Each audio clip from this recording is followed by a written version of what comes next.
Steve Jewin, MMA Mania. All right, Steve, you're on with Raymond. Go ahead. Real deal. Raymond Daniels. How are you doing today, sir? I'm doing great, brother. I can't complain. No complaints in the world, honestly, right now. So, good day hanging with some friends, and I'm in London, in England. I'm in Birmingham, so can't complain, brother. Nice to know you've already got the travel out of the way for this upcoming fight. Although you did have a change of opponent before the fight. It was originally supposed to be John Durant, and now it's Will Burrows. Has that changed anything for you in the prep? Yeah, definitely. It did change some of my training because Durant was a southpaw. So we had been training, and most of my sparring partners had been southpaw at the time. So then kind of like mid-training camp, I had to switch it up to fighting some orthodox fighters and stuff. So that kind of, just changed a little bit, but nothing too major. I'm still working on some of the same things with, my wrestling and my jiu-jitsu coaches and my stand-up coaches. So, for me, one of the best things I like to know is just what stance my opponent fights in. Besides that, it doesn't make a difference. Everybody has two hands and 2 feet at the end of the day. Do you find any irony in the fact that with this fight, you're being paired off with another kickboxer to have an MMA contest? No, I think it's, a lot of times styles make matches. You know what I mean? Like if you put a wrestler versus a wrestler or a jiu-jitsu guy versus a jiu-jitsu guy, if you look at, some of the most entertaining fighters, that have been in the history of MMA have mostly been, stand-up fighters. There's been a lot of great, don't get me wrong, wrestlers and grapplers, but some of the ones that are some of the fan favorites, have always been some of the stand-up. And it's just, it's a good opportunity to, get your feet wet. In the MMA world for myself, and fighting somebody from a similar background as opposed to fighting on my first fight with Bellator, or my second fight, should I say, a Division I wrestler or something like that, where there's two different skill sets colliding. Speaking of getting your feet wet, I actually remember seeing you have a fight in Strikeforce 10 years ago, and didn't quite go your way that first time out in mixed martial arts. What was your thinking back then when you took that fight? Oh man, it's it's fun being older, to tell you the truth, Steve, and you get a chance to kind of, you have the ability to reflect. Sometimes when you're younger, and in that day and time, I was young, I was an undefeated fighter, I was an undefeated striker, undefeated martial artist, and I remember someone asking me, "Have you trained in wrestling or jiu-jitsu?" I was like, "Oh no, why do I need to train in wrestling or jiu-jitsu when I'm knocking everybody out?" So I'm like, "Oh yeah, no, I haven't. I mean, nobody's going to be able to take me down. I'll just punch them and kick them and call it a day." You know what I mean? And as you know, the results of that fight, first move, I throw a first punch, I'm getting taken down. I'm like, "What are you doing?" And then I couldn't get back up. I remember thinking while I was on the ground, the guy mounted me or whatever, and I'm like, "Well, I'm just going to fight him from right here." But it's an interesting thing being a young man and going in and having these expectations, because I think when fighters are undefeated, that's why sometimes it hits fighters really hard when they have their first loss or first defeat or first setback. I think it's a true test to their character and how good or great they're going to be in the future. So it was a very humbling, eye-opening experience for me, and honestly, I wouldn't change it, because I think it kind of lit a fire under me to make me hungrier for things. And if you think back in life, everybody has like that one thing that maybe say something happened, didn't go your way, or something that you would love to change. And that's what I love about this opportunity, is giving me that opportunity to go back and fix the mistakes that I, so to speak, made earlier in life, and being older and more mature. And now going into it, I have a whole different mindset and a whole different respect for the whole jiu-jitsu, for the wrestling, for all of it. So would you say then that loss to Jeremiah Metcalf back then not only made you a better all-around martial artist, but also led you to the success you've had becoming a welterweight Bellator kickboxing champion?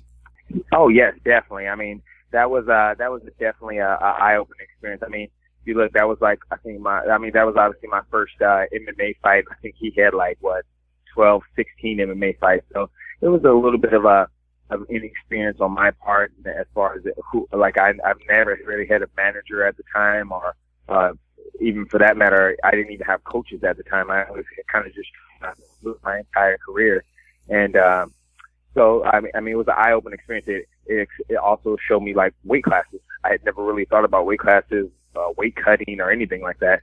I think I weighed about 170 something for that fight, and was fighting at 185.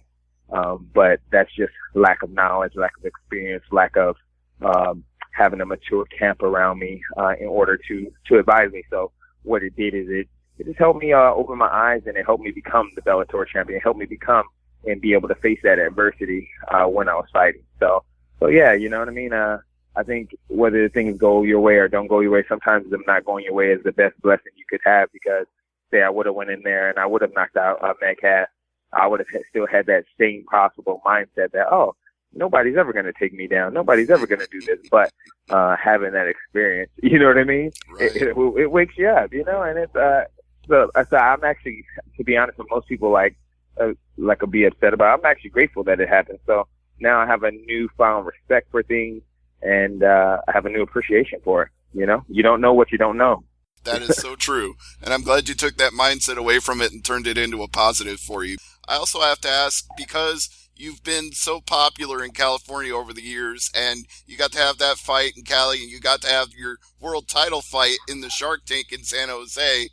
What is it like now that you've become this Bellator kickboxing champion and they have all these international shows all around the world? Oh, man, it's amazing. I'm going to be honest. I mean, one of my first fights was in San Jose with Scott Coker, and then for me to go and win the Bellator kickboxing world title in San Jose in the Shark Tank was an amazing experience. It was like kind of coming full circle. And then just to be able to travel international, it's like I love traveling. That's like my hobby. I do it for teaching martial arts, for my evolution fighting system. I also just do it for fun. I just enjoy it. So being able to go around the world and travel and do what I love to do is absolutely amazing. I have a huge following here in the UK. So I have a huge following here in Birmingham, Manchester, all this area. So for me being on the card, I've been hit up by so many people telling me that they're actually coming to my fight and stuff like that. So yeah, man, it's a blessing to be able to do what you love to do and to be able to see the world at the same time. I don't think it gets any better than that. Do you think they appreciate kickboxing a little more overseas in places like Hungary, Italy, and the United Kingdom? Do they have a better appreciation of the sport? Oh yeah, definitely, man. I think it's a total different. It's viewed totally different. Like the whole MMA world is not as huge over here. It's kind of just being introduced. So the kickboxing has a lot more like following, a lot more lineage here.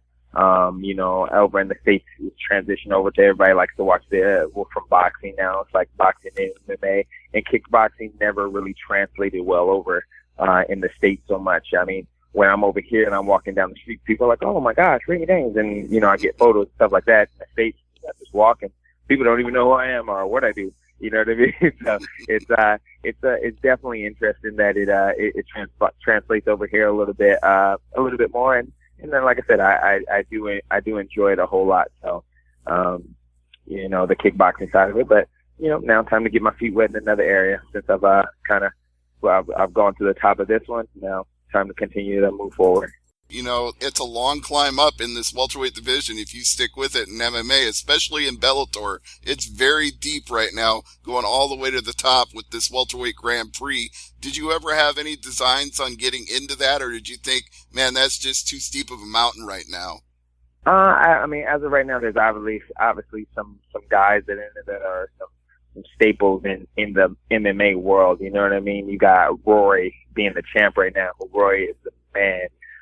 You know what I mean? And a good friend of mine I've got nothing but admiration and respect for. You know what I mean? You got Lima, who's awesome. You got MVP. You got, who is up? Liam Gracie. You got a plethora of welterweights. I think welterweight in Bellator is the hottest division right now. So for me, I think it's a great time because I love challenging myself. As of right now, if you told me my first fight, do I want to go into that? I probably wouldn't, because now I understand that, okay, let me get my feet wet. Give me a few fights, and then I'm going to be ready for it. You know what I mean? Let me get used to the water. Let me get used to the temperature. And then I'm ready to go out and to do my thing, because I'm excited. I'm not here to just kind of like, oh, let me just go out and make a couple highlights for everybody. No matter what organization I've ever been in, my goal is to be the GOAT, greatest of all time, God over all things. That means that I always rise to the top. I've done it in sport karate. I did it in WCL. Glory was the only one I didn't win the title in, but I became the number one fighter in Glory before I had left and moved over to Bellator. Then I moved up to the number one in Bellator and became the champion. Now I'm going to MMA. I plan on doing the same thing, same new arena. Nothing wrong with having those strong ambitions, especially when you've achieved it in the past. So the only way to do it is to know you can. Yeah, yes, sir. Yes, sir. But as and if you don't believe in you, who's going to do it, brother? Oh, amen to that. You mentioned Rory MacDonald. I don't know if you've had a chance to see the fight he had with John Fitch on Saturday, since you were probably catching a plane to Birmingham at that point. But if you did, have you any thoughts on that fight?